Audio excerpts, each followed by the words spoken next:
Welcome to McPlum, simple solutions served daily. You start by opting into the beta channel.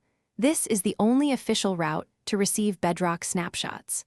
Sign into the same Microsoft account on the device running Minecraft, then open the Xbox Insider Hub app and enroll in the Minecraft beta.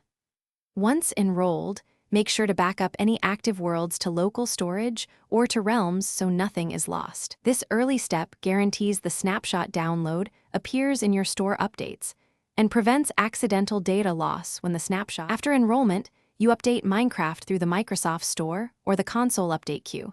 The beta build number appears on the title screen. Next, launch the game and verify the build tag or version string that indicates a snapshot. Once in, create or load a copied backup world rather than your live world to test changes. This protects progress and lets you confirm experimental features work with your settings. If something behaves oddly, you can stop and restore the original world immediately.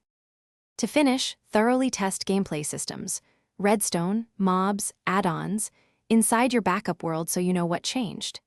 If the snapshot corrupts behavior or crashes, immediately roll back by restoring the backup or opt out of the beta in Xbox Insider Hub and reinstall the public build. Make sure to export any important maps before opting out. Finally, report reproducible bugs through the Insider Hub so developers can fix them. This feedback loop is why using the official beta channel is the only safe way to run Bedrock Snapshots. Thanks for watching, stay juicy, and subscribe.